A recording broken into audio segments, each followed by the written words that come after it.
अरे नेहा, जरा जल्दी से आटा गूंथ कर दे, पराठे बनाने हैं। प्रेम जी को दुकान के लिए भी निकलना है। सब कुणाल भैया की तरह घर पर तो बैठ नहीं सकते।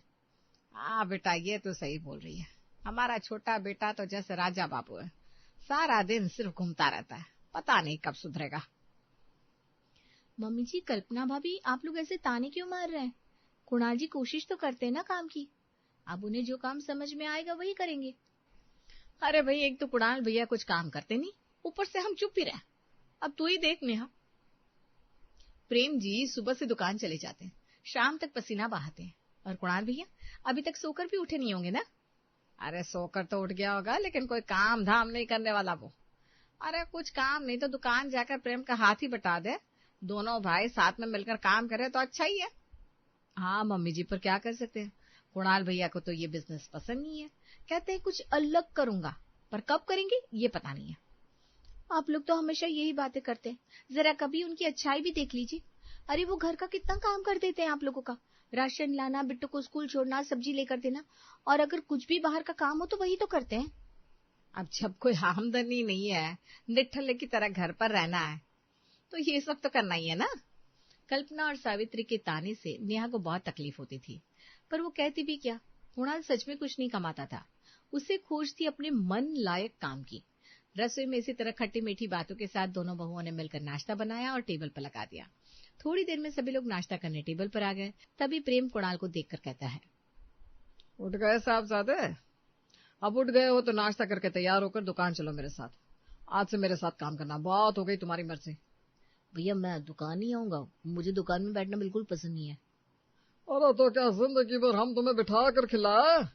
इतने बड़े हो गए हो, शादी हो गई है, अब अपनी जिम्मेदारी नहीं संभालोगे तो कब संभालोगे? निकम्मा कहीं का। पापा जी इन्हें क्या है, इन्हें तो सब कुछ किया कराया मिल रहा है ना। कुणाल भैया को तो बस मुफ्त की रोटियां तोड़नी है। कल्पना, अब बस भी करो। देखो कुणाल, तुम्हें कुछ तो करना ही पड़ेगा, ऐसे बैठे बैठे कब तक चलेगा?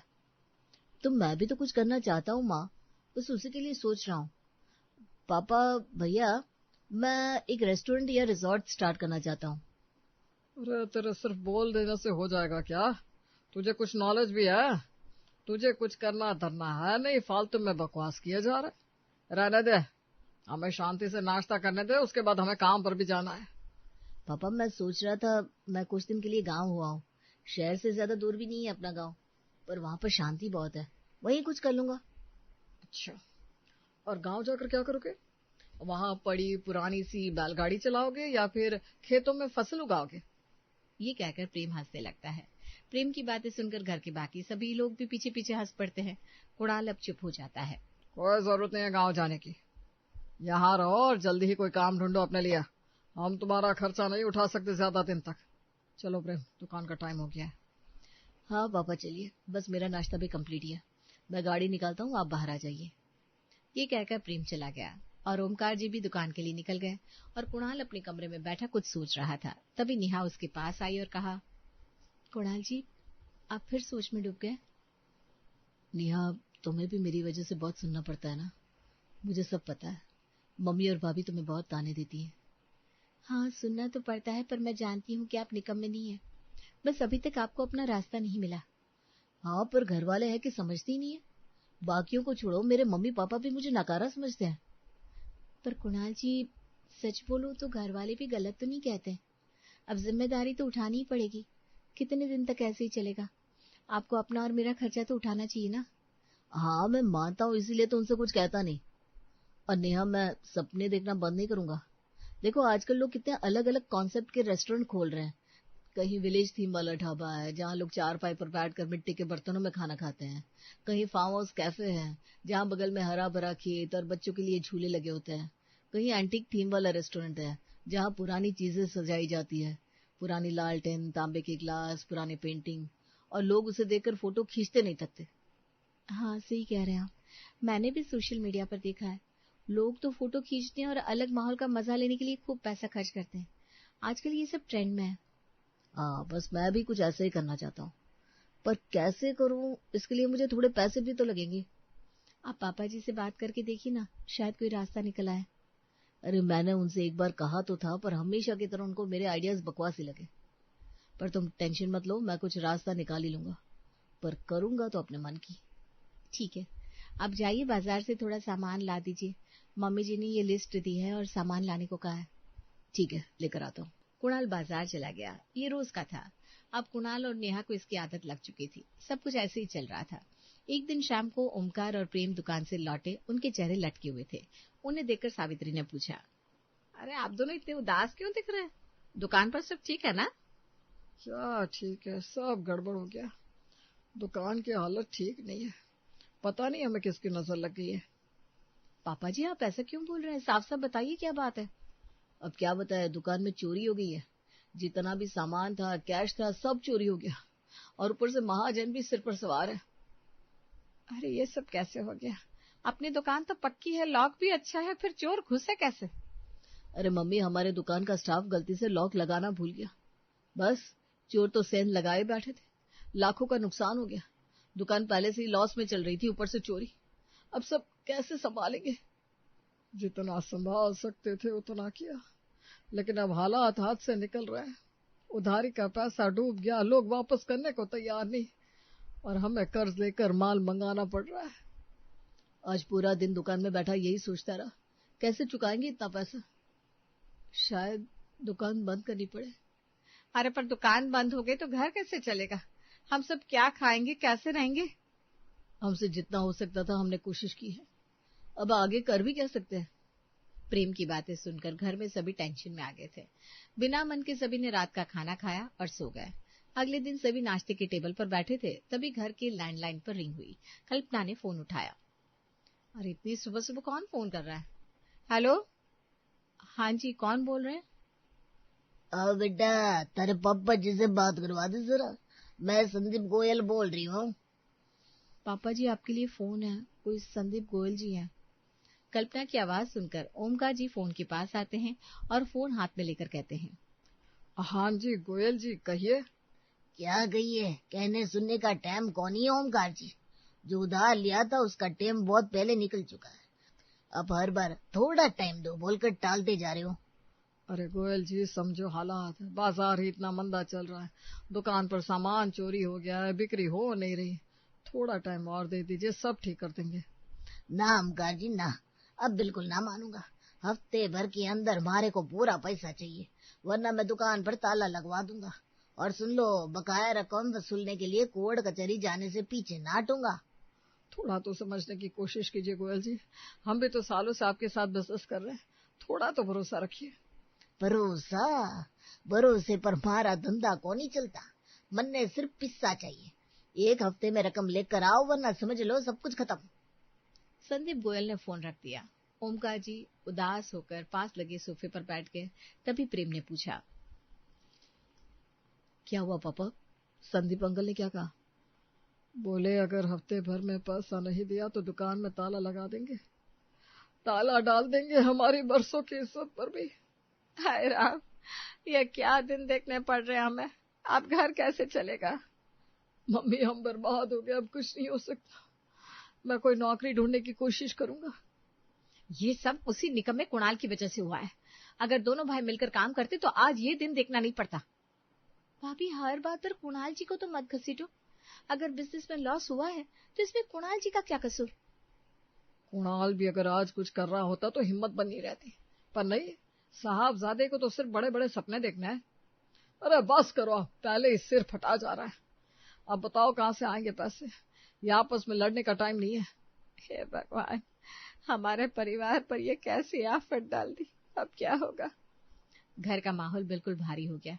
सभी के चेहरे पर मायूसी और डर था। अब सवाल यही था, घर कैसे चलेगा? तभी कुणाल ने कहा, पापा भैया, मैं कुछ कहना चाहता हूँ। फिर कोई नए तरीके के बारे में बातें करेगा, पता है मुझे। बेटा अभी हमारा घर जल रहा है और तुझे अभी भी ख्वाब देखना है। कुणाल, अब और बकवास मत करियो। पहले भी तुम्हारे आइडियाज में कोई दम नहीं था, अब क्या ही होगा। बस 5 मिनट सुन तो लीजिए, आखिर मैं कहना क्या चाहता हूँ। जल्दी से बोलो, तुम्हारी भी सुन लेते हैं। पापा, हमारे पास गांव में पुरानी हवेली है, छोटी सी।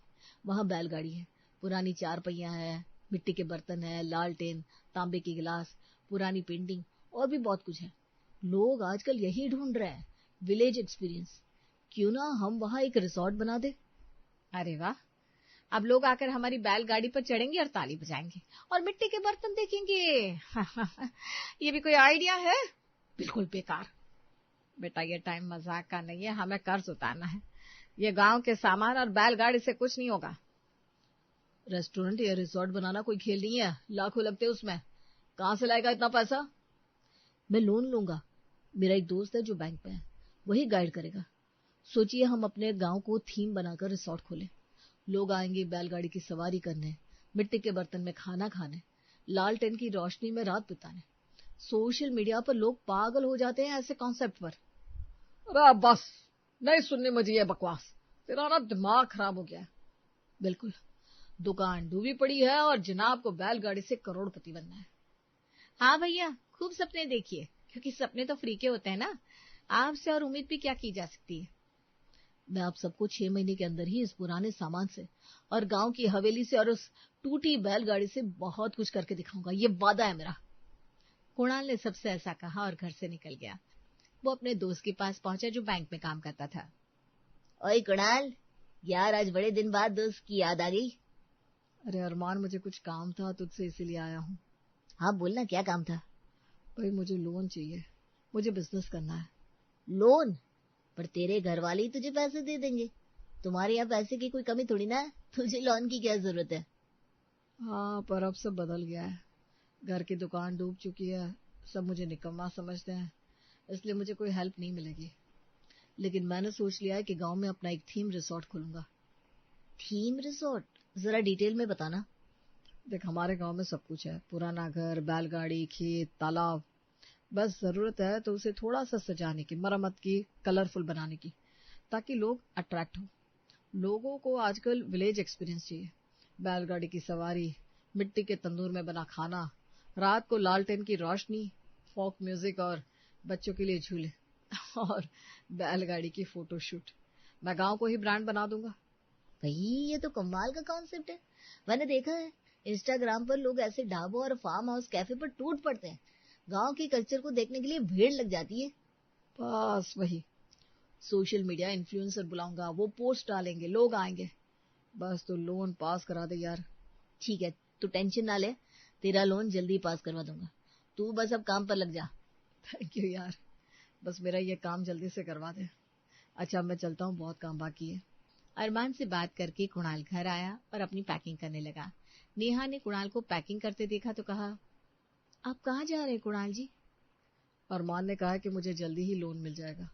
मैं अभी गांव के लिए निकल रहा हूँ, ताकि तब तक थोड़ा बहुत वहां की साफ सफाई वगैरह देख सकूं और काम को आगे बढ़ा सकूं। देखना, जल्द ही हमारा रिसोर्ट चालू हो जाएगा। मैं भी आपके साथ चलूंगी, आपकी हेल्प करूंगी। दोनों मिलकर काम करेंगे तो काम जल्दी होगा। अरे मैं कर लूंगा सब, तुम्हें परेशान होने की जरूरत नहीं है। नहीं, मैं भी साथ में चलूंगी। वैसे भी यहाँ रहकर क्या करूंगी, मम्मी जी और भाभी के ताने ही तो मिलेंगे मुझे। वहां आपके साथ रहूंगी तो आपकी हेल्प भी हो जाएगी। ठीक है, चलो तुम भी अपनी पैकिंग कर लो, हम आज ही गांव के लिए निकलेंगे। अब नेहा और कुणाल ने पैकिंग कंप्लीट की और गांव के लिए निकल गए। गांव जाकर उन्होंने गांव वालों से बात की और सबने मिलकर हवेली और आसपास की जगहों को सफाई करके बिल्कुल चमका दिया। कुछ ही दिनों में कुणाल का लोन भी पास हो गया। कुणाल ने जी जान से काम शुरू किया। पुरानी हवेली को सजाया, बैलगाड़ी को पेंट करवाया, मिट्टी के तंदूर बनवाए, गांव की औरतों से घर का खाना बनवाया। अब बारी थी रिसोर्ट को वायरल करने की। कुणाल ने कुछ बड़े सोशल मीडिया इन्फ्लुएंसर्स और अपने घर वालों को बुलाया। लोन पास करके तूने रिसोर्ट तो बनवा लिया, अब देखते हैं ये आइडिया कितना काम करता है। हाँ, देखते हैं कुणाल भैया आखिर कैसे कद्दू में तीर मारते हैं। भगवान करे कुणाल का ये आइडिया काम कर जाए और हम सबकी खोई इज्जत वापस लौट आए। आप चिंता मत करिए पापा जी, बिल्कुल ऐसा ही होगा। बस थोड़ा सा पेशेंस और रखिए। तभी 3-4 इन्फ्लुएंसर कैमरा और मोबाइल लेकर पहुंचे। कुणाल ने उनका स्वागत किया। हाय गाइस, आज हम आए हैं कुणाल्स विलेज रिसोर्ट में और मुझे लग रहा है ये जगह इंस्टाग्रामर्स की ड्रीम डेस्टिनेशन बनने वाली है। देखो जरा बैकग्राउंड में बैलगाड़ी, खेत और ये पुरानी हवेली। ओह माय गॉड, ये कितना एस्थेटिक है। ऐसा लग रहा है जैसे टाइम ट्रेवल करके पुराने जमाने में आ गए। Guys you have to try this. ऐसी मलाईदार लस्सी मैंने लाइफ में कभी नहीं पी। एंड लुक एट दिस मिट्टी का कुल्हड़, एकदम ऑथेंटिक टच। लस्सी के साथ तंदूर में बने आलू के पराठे भी टेस्ट करिए, ये हमारी स्पेशल डिश है। कार्तिक तुरंत फोटो खींचता है और इंस्टाग्राम पर स्टोरी डालता है। जस्ट लुक एट दिस, देसी vibes, village resort, trust me ये जगह बहुत जल्दी हिट होने वाली है। और कुछ ही देर में उनकी वीडियो और फोटो सोशल मीडिया पर वायरल होने लगे। लोग कमेंट कर रहे थे, वाओ, ऐसी जगह हमारे शहर के पास भी है। लोग वीकेंड्स पे वहां आने लगे। 2 हफ्ते बाद ही पूरा रिजॉर्ट भर गया था। रिजॉर्ट में भीड़ लगी हुई थी। परिवार बैलगाड़ी की सवारी कर रहे थे, बच्चे झूले झूल रहे थे, कपल्स बैलगाड़ी पर फोटोशूट करवा रहे थे। गांव की औरतें गुनगुना रही थी और मिट्टी के तंदूर में रोटियां सेकी जा रही थी। भाई साहब यहाँ तो मजा आ गया, इतना बढ़िया कॉन्सेप्ट। शहर में तो लाखों खर्च करने पर भी ऐसा असली स्वाद नहीं मिलता। Thank you ji. इंस्टाग्राम पर देखा था, अब समझ में आया क्यों सब इसके बारे में बात कर रहे हैं। ये जगह सच में यूनिक है और बैलगाड़ी तो सबसे स्पेशल है। जी, ये बैलगाड़ी है भी बहुत पुरानी, मेरे दादाजी के टाइम की है। आप लोगों को अच्छी लगी, मुझे बहुत खुशी है। मुझे तो इस बैलगाड़ी पर घूमकर बहुत मजा आया और मैंने तो इसमें बहुत सारी फोटो भी क्लिक की है। गाड़ी पर कितनी तरह तरह की पेंटिंग्स बनी हुई है और ये बैलों के गले में जो घंटियां है ना और जो रिबन लगाया है, इट्स अमेजिंग। धीरे धीरे भीड़ बढ़ने लगी। रोज नए ग्राहक, नए फोटो, नई पब्लिसिटी। कुणाल का सपना अब हकीकत बन चुका था। बैलगाड़ी, पुरानी हवेली, खेत और मिट्टी के बर्तनों ने उसका बिजनेस ही नहीं, उसकी इज्जत भी लौटा दी थी। अब परिवार वालों को भी समझ में आ रहा था कि कुणाल सच में काबिल है। एक दिन घर के सभी लोग साथ में बैठे थे, तभी ओमकार ने कहा, बेटा, मैंने तुझे हमेशा खोटा सिक्का समझा, पर तू तो सचमुच का हीरा निकला। हम तो सब कुछ खो ही चुके थे, पर तूने हिम्मत नहीं हारी और खुद को साबित कर दिया। हाँ कुणाल, मुझे तुझ पर गर्व है। तूने हमारी खोई इज्जत भी लौटा दी और बैलगाड़ी के सहारे ही पूरा घर चला दिया। आज तेरी वजह से हमारा नाम है पूरे शहर में। अरे मुझे तो ये सब करना ही था कब से, मैंने तो बस अपने सपनों को उड़ान दी है। कुणाल भैया, नेहा, मैंने आप दोनों को बहुत भला बुरा कहा है, हो सके तो मुझे माफ कर दीजिएगा। अरे अरे भाभी, कैसी बात कर रही हैं? सब भूल जाइए, अब तो खुशी मनाइए। खुशियों के दिन आ गए हैं। अब रोज यहाँ ताजी ताजी हवा खाइए और बैलगाड़ी पर सैर कीजिए। हाँ बेटा नेहा, ये बात जोरदार कही तुमने। अब तुम्हारा ससुराल बैलगाड़ी के सहारे ही है। आखिर गांव की पुरानी चीजों ने ही कमाल कर दिया। हमने तो इसे कबाड़ ही समझा था। कुणाल ने इस जगह को सोना बना दिया। आज पूरा परिवार खुश था और कुणाल के ऊपर हर किसी को गर्व था।